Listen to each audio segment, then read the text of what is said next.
Hello बच्चों, कैसे हैं आप लोग। आज आप लोगों का एग्जाम खत्म हुआ है और ये एग्जाम नहीं था। मुझे तो ये लग रहा था कि नीट का क्वेश्चन आपके सामने रख दिया है, मगर समहाउ आप 35 क्वेश्चन बनाने के लिए एलिजिबल थे कि 35 क्वेश्चन आपसे बन सकता था। लेकिन अभी भी मेरी बोर्ड से यही शिकायत है कि क्वेश्चन वही दिया जाए जो एनसीईआरटी में है। बहुत सारे क्वेश्चन एनसीईआरटी से बाहर थे। इवन तो मुझे तो कुछ क्वेश्चन हिस्ट्री का भी लगा। कैसे मैं अभी आपको दिखा रहा हूं कि कौन सा क्वेश्चन मुझे हिस्ट्री का लगने लगा। डजंट मैटर, 35 क्वेश्चन सॉल्व करना और आज हम लोग आंसर मिलाते हैं सीट के साथ। अब अपने सीट को लेके बैठ जाइए जिसमें आपको ये क्वेश्चन नजर आ रहा है, जिसमें कह रहा है which of the following statement is incorrect about a DNA replication. तो उसमें आंसर हो जाएगा गाइस डी।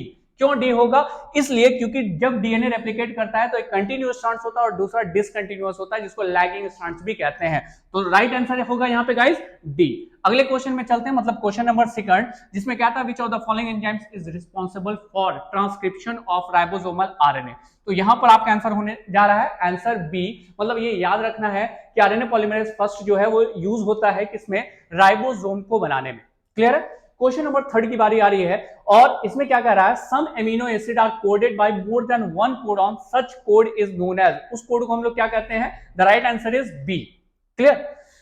अगले क्वेश्चन में आगे बढ़ते हैं। आंसर मिलाते चलना, एक्सप्लेनेशन जो है वो मैं अभी नहीं दे पाऊंगा क्योंकि 70 ऑब्जेक्टिव क्वेश्चन सॉल्व करने हैं हम लोगों को। क्वेश्चन नंबर 4 में आते हैं तो कहता है which is the role of Y gene in lack of round. क्या रोल है किसका, वाई जीन का लैक ऑफ राउंड में। तो मैं आपको बता दूं यहां पे आंसर हो जाएगा B, code for permease. Clear guys. अगले क्वेश्चन में आगे बढ़ते हैं। क्वेश्चन नंबर 5 कहता है palaeontological evidence is based on the study of. Palaeontological evidence क्या कहलाता है? स्टडी ऑफ फॉसिल्स को हम लोग पैलियोंटोलॉजिकल एविडेंस कहते हैं। ये क्लियर। अगले क्वेश्चन को मिलाते हैं। Question number 6। क्वेश्चन नंबर 6 कहता है what do analogous organ show.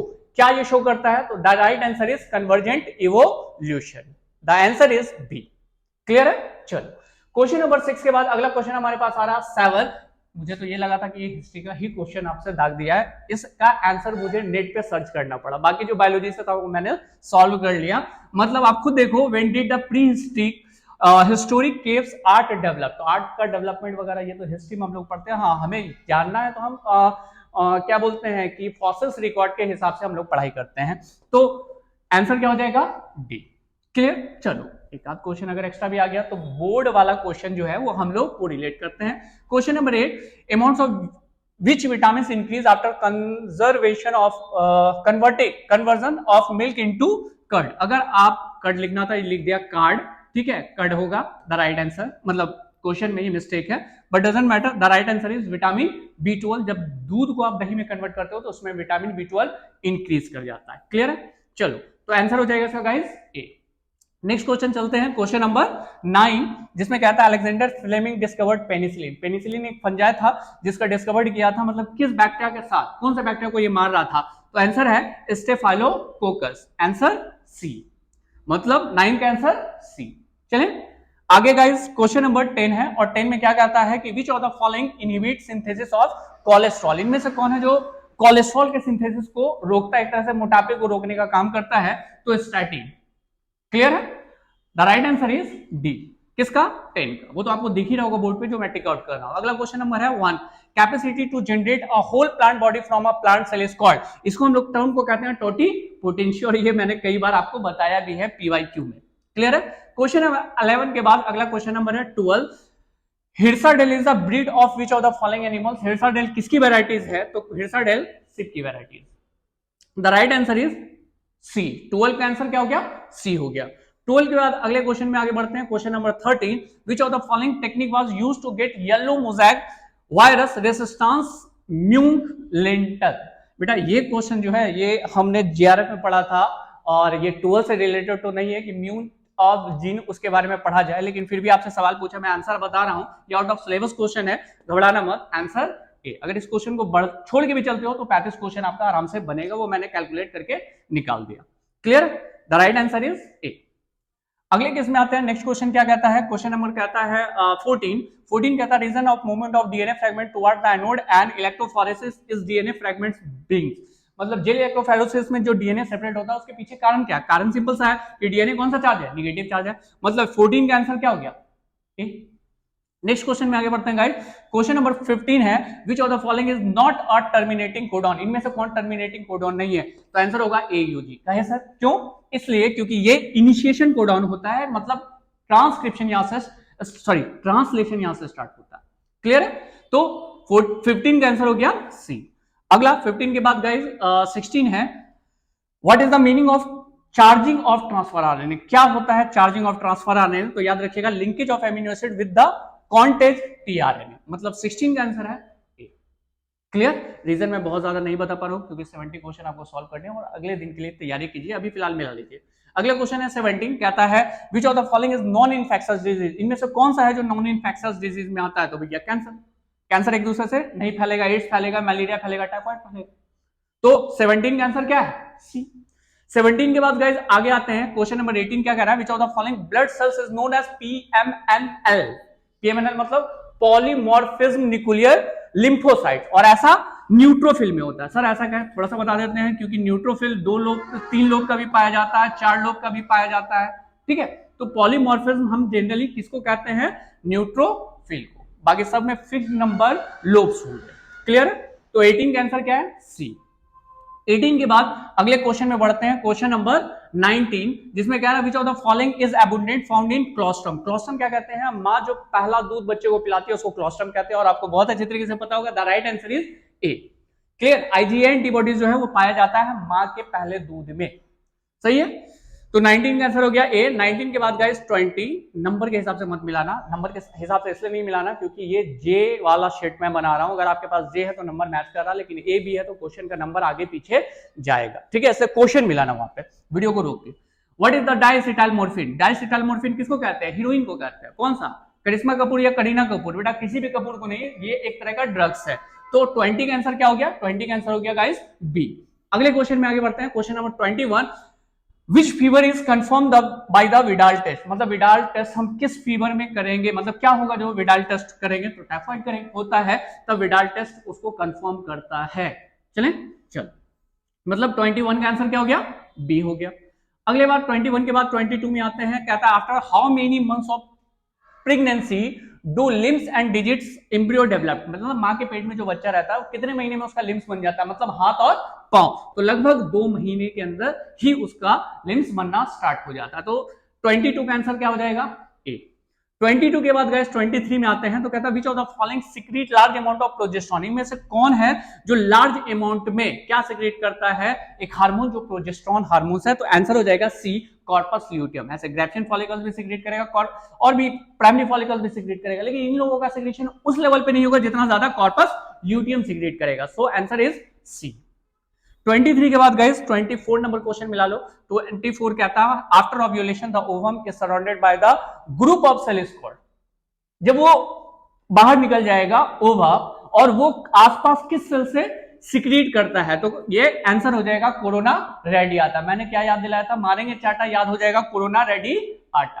Clear? तो आंसर क्या हो जाएगा? ए, मतलब 24 का आंसर है ए। मिला लिया गाइस? चलो 24 के बाद अगला केस है 25। सर आप इतना जल्दी जल्दी क्यों बोल रहे? जल्दी जल्दी इससे बोल रहे क्योंकि आपका आगे भी एग्जाम है, उसकी भी आपको तैयारी करनी है। इससे मैं सिर्फ और सिर्फ आंसर मिला रहा हूं, इसलिए थोड़ा फास्ट बोलना पड़ रहा है। क्लियर? चलो आपके टाइम को बचाने के लिए थोड़ा सा फास्ट रह रहा हूं। Which of the following cell is haploid? इनमें से कौन सा सेल हैप्लॉइड होगा? उगोनिया नहीं, ये डिप्लॉइड होगा। प्राइमरी oocyte ये भी डिप्लॉइड होगा। सेकेंडरी oocyte ये हैप्लॉइड होगा, और जाइगोट तो डिप्लॉइड होता ही है। The right answer is C, मतलब 25 का आंसर क्या हो गया? सी। नेक्स्ट क्वेश्चन में आगे बढ़ते हैं। 26 में कहता है कि a new contraceptive pill which is non steroidal is reflect to contraceptive pills मतलब दवाई होगी, तो इस सबको तो छोड़ ही दो, आंसर हो जाएगा सी, सहेली। 26 का आंसर सी। क्लियर है? चलो अगला बात करते हैं। तो कहता है what is the population of growth rate in India as per 2001 census? मतलब क्या ग्रोथ रेट है इंडिया का? तो 1.7 के अप्रॉक्स में आ रहा, तो आंसर क्या मारोगे? सी। क्लियर? रीजन अभी नहीं बता सकते क्योंकि कम टाइम में सॉल्व करना है हम लोगों को, सारा मिलाना है। 27 का आंसर क्या हो गया? कितना? 2%, जिसका वैल्यू कितना माना गया है? 1.7% एग्जैक्ट है, लेकिन 2% इसी रेंज में आ रहा है, इसके अलावा कोई नहीं आ रहा, मतलब कि 27 का आंसर हो जाएगा गाइस सी। अगले क्वेश्चन में आ रहे हैं, क्वेश्चन नंबर 28 में कहता है which of the following IUD hormones releasing? इनमें से कौन सा है जिसमें हार्मोन्स रिलीज होता है? तो हार्मोन्स रिलीज होने वाला है LNG-20। याद रखने वाली चीज, अगर आप याद रखोगे आराम से क्वेश्चन सॉल्व होगा, ऐसा क्वेश्चन आ चुका है पहले भी। तो 28 का आंसर क्या हो जाएगा गाइस? बी। क्लियर है? तो अगले क्वेश्चन में आगे बढ़ते हैं 28 के बाद 29 कहता है which of the following is not a cloning vector of the bacteria, इनमें से कौन सा है जो क्लोनिंग बैक्टीरिया नहीं है बैक्टीरिया का। क्लोनिंग वेक्टर का मतलब हम अपने डिजायरेबल जीन को भेजने के लिए बैक्टीरिया के अंदर जो सहारा लेंगे उसको क्लोनिंग वेक्टर कहते हैं। तो बैक्टीरियोफेज एक वेक्टर बन सकता है, प्लाज्मिड बन सकता है, PBR 322 तो आपने डिटेल में ही पढ़ा है, नहीं बन सकता है तो कौन है, tDNA, ऐसा कोई वेक्टर हमने पढ़ा ही नहीं। क्लियर, तो सर सब आंसर हो जाएगा, नहीं बाबू मिटा दे रहे हैं, आंसर हो जाएगा सिर्फ और सिर्फ डी।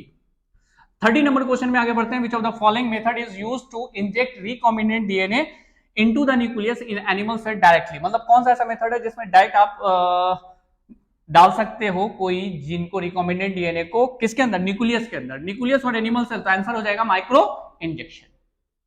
क्लियर, मतलब 30 का आंसर है डी।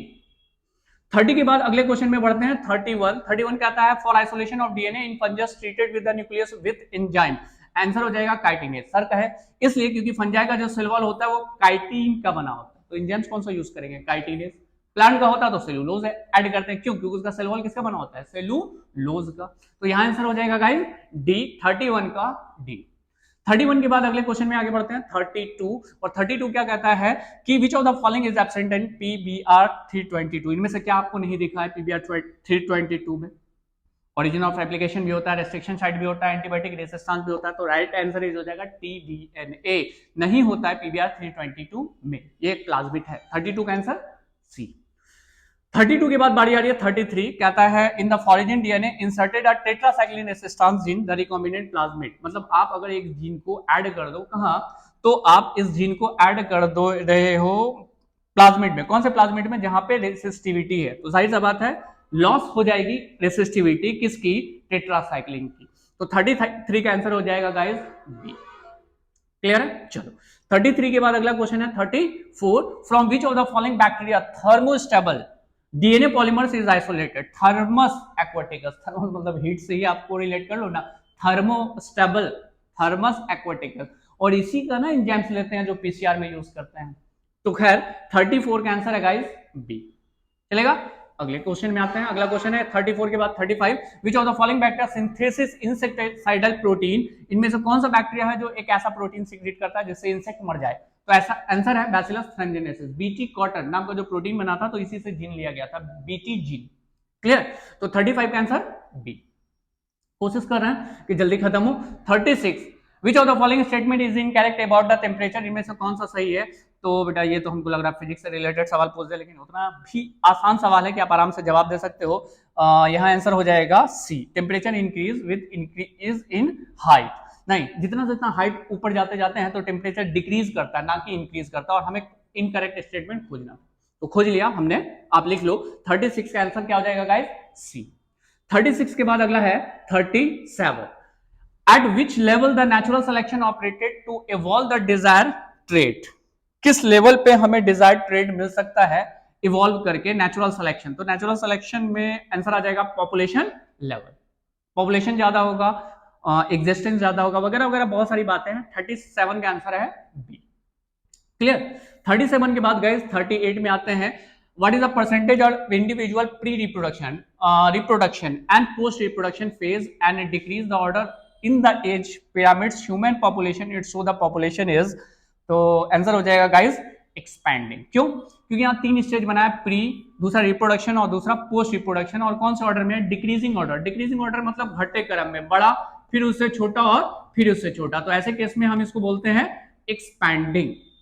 क्लियर है, ये एक्सपैंडिंग भी हो सकता है और स्टेबल भी हो सकता है, ये बिहार बोर्ड का क्वेश्चन है बेटा, हमको जो लग रहा है मैंने उस हिसाब से ग्राफ बनाया, आपको सोचो डिक्रीजिंग ऑर्डर में है अगर ये एज में, कि पोस्ट रिप्रोडक्शन का कम है, उससे ज्यादा रिप्रोडक्शन का है, उससे ज्यादा किसका है, तो उससे ज्यादा आपका पोस्ट रिप्रोडक्शन का। क्लियर, तो इसमें आंसर ए भी हो सकता है, एक्सपैंड में भी यही ना होता कि थोड़ा सा ज्यादा हो जाता है, और स्टेबल में भी यही हो जाता है, तो यहाँ पे आंसर ए भी हो सकता है और बी भी हो सकता है, दोनों खुशी मनाना ए और बी के ऊपर, इसका ग्राफ ही डिसाइड कर सकता है कि भैया वो कौन सा है।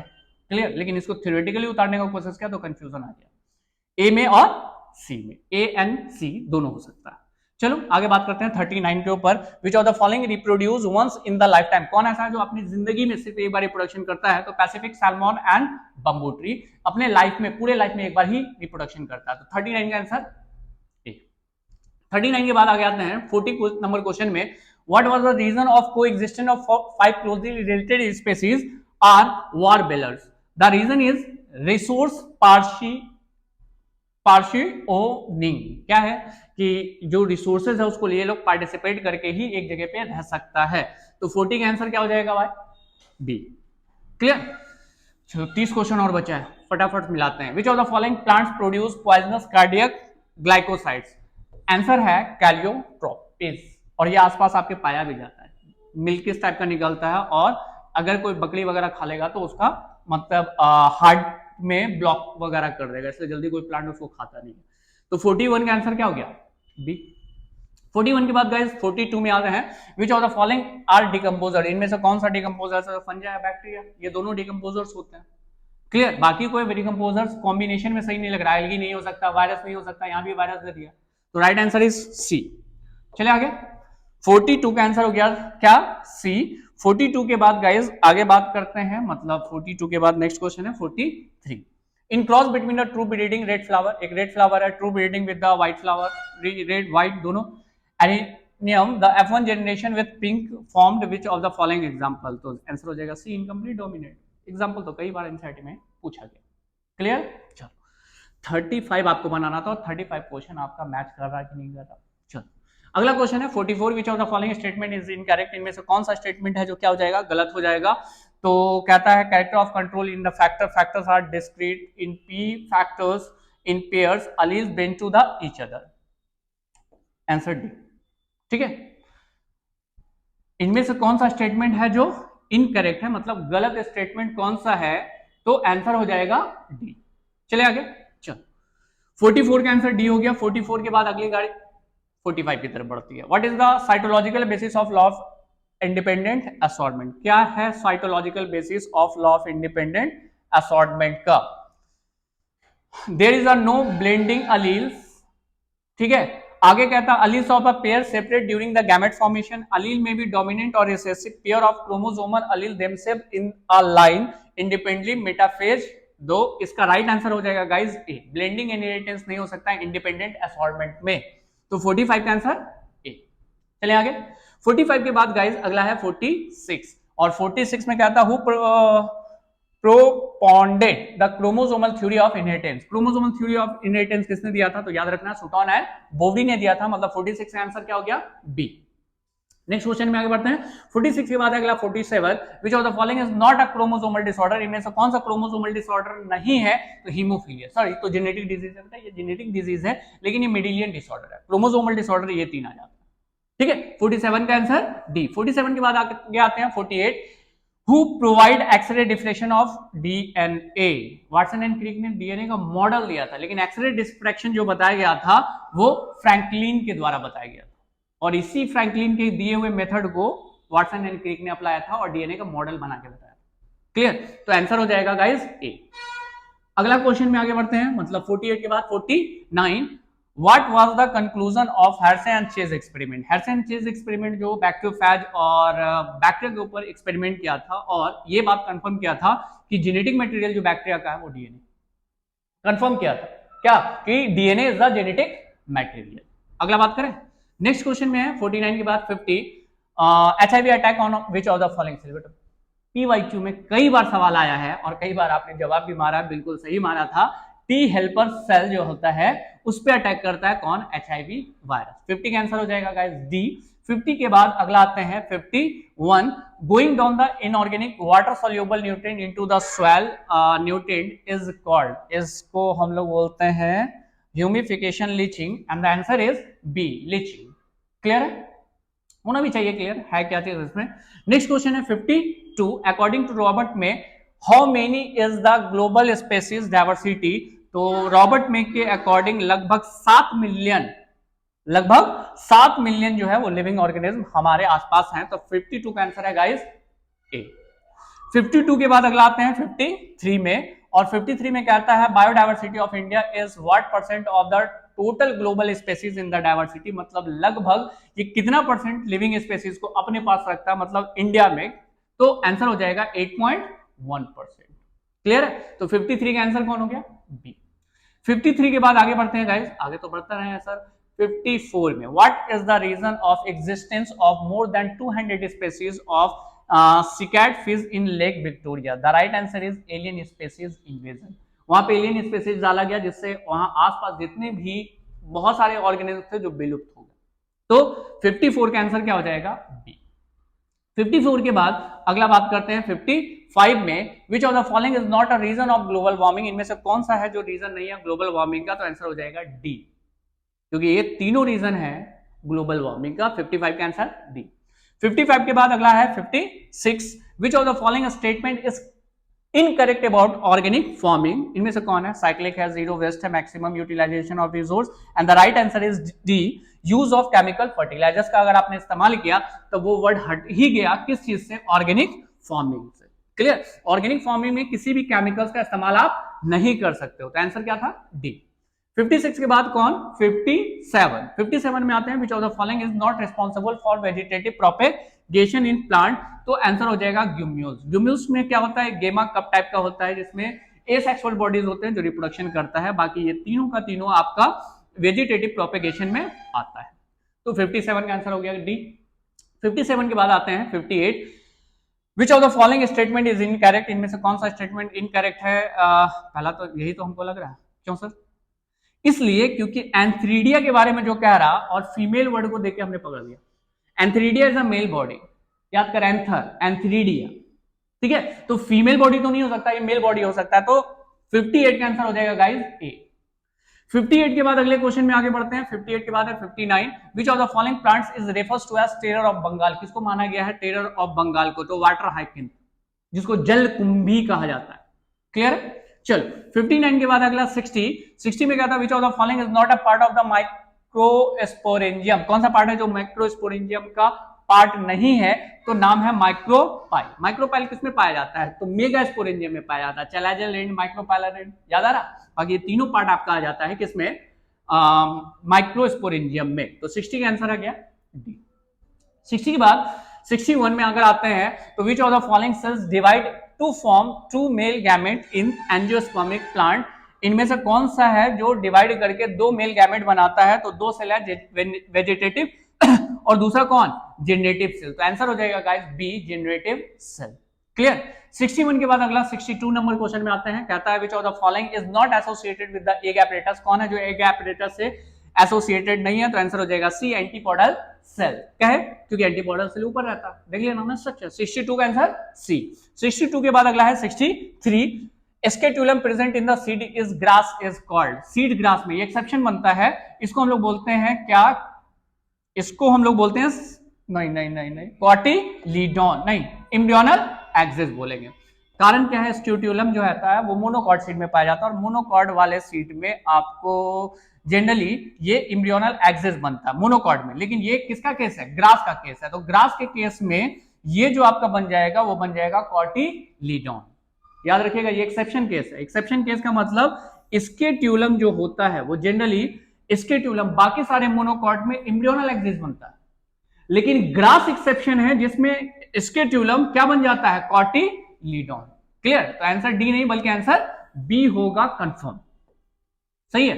आगे बढ़े नेक्स्ट क्वेश्चन। 63 का क्वेश्चन सॉल्व हो गया अभी। 63 के बाद अगला क्वेश्चन है guys 65, what is the use of alpha 1 antitrypsin? क्या चीज में हम लोग इसका इस्तेमाल करते हैं? तो in the treatment of emphysema. Clear? अगले क्वेश्चन में आते हैं 64 के बाद 65, विच of the following method is used for the ampicillin of nucleic acid? Amplification मतलब पीसीआर। ठीक है?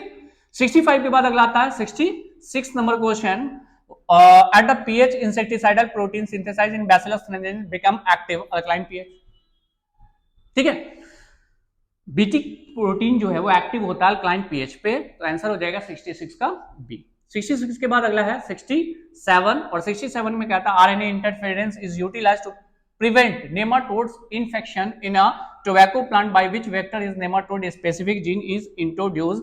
मतलब उसमें हम किसका इस्तेमाल करते हैं डालने के लिए? RNA interference utilized to prevent nematode infection in tobacco plant में डालने के लिए आप किसका इस्तेमाल करेंगे? बैक्टीरियोफाज का नहीं, इकोलाई का नहीं, रेट्रोवायरस का नहीं, तो आंसर क्या हो जाएगा? एग्रोबैक्टीरियम टूमीफिशियंस का प्लाज्मिड जाता है, टीआई प्लाज्मिड। 67 का आंसर डी। ठीक है, 67 के बाद guys 68, how many varieties of basmati rice are growing in India? तो आंसर हो जाएगा सी, 27 वेराइटीज इंडिया में बासमती राइस की मिलती है। ठीक है, 27 के बाद मतलब 68 के बाद अगला है 69, which of the following organization make decision regarding the validity of GM research and the safety of introducing GM organism? अगर आपने कोई जीएम प्लांट या कोई एनिमल्स बनाया तो इस बात की ऑथोरिटी की मार्केट में उसको लाया जाए कि नहीं लाया जाए, कौन देता है? जीईएसी। क्लियर?